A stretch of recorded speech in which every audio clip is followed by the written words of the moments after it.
Bıtakyalı sultanın qası, Tövrekler akkaslamın raqsı. Başlar dünyanın altın esre, Mefet ya devuş kamın etri. Ölüyün çektirik biz hip hopta, Nirek yettik git bakta. Türkmen hip hop arşlarda, Yakine gelsen daş kalma.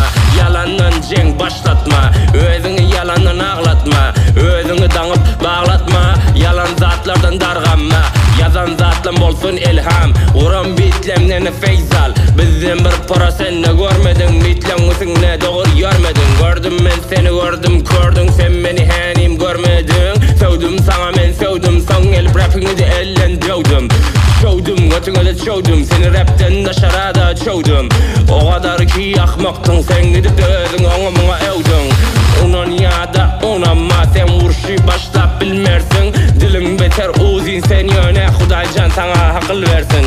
Bıtakyalı sultanın qası, Tövrektere qaslamın raqsı. Başlar dünyanın altın esri, Mefet ya devuş kamın etri. Dert açanlara dert gelecek, dertleri çözenlere derman. Padşah olmaylı yöne, Türkmen hip hop'ta hizmetkar. Türkmen hip hop kalsın yokara, su istifadeden açsın çukura. Rapte siz pahir bukhara, rapte olmalı gurura. Rap okuyma git okuyşer, şair olsam beğenirdim. Her aydıma isteyenler, öz poklarını gidip yerler.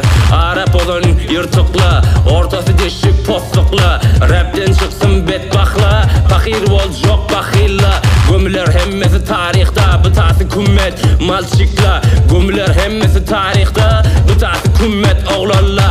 Bıtakyalı sultanın qası, Tövrektere qaslamın raqsı. Başlar dünyanın altın esri, Mefet ya hip hop'ımın etri. Bıtakyalı sultanın qası, Tövrektere qaslamın raqsı. Başlar dünyanın altın esri, Mefet ya devuş kamın etri. Bıtakyalı sultanın qası, Tövrektere qaslamın raqsı. Başlar dünyanın altın esri, Mefet ya hip hop'ımın etri. Bıtakyalı falongun qası, Tövrektere qaslamın raqsı. Başlar dünyanın altın esri, Mefet ya hip hop'ımın etri.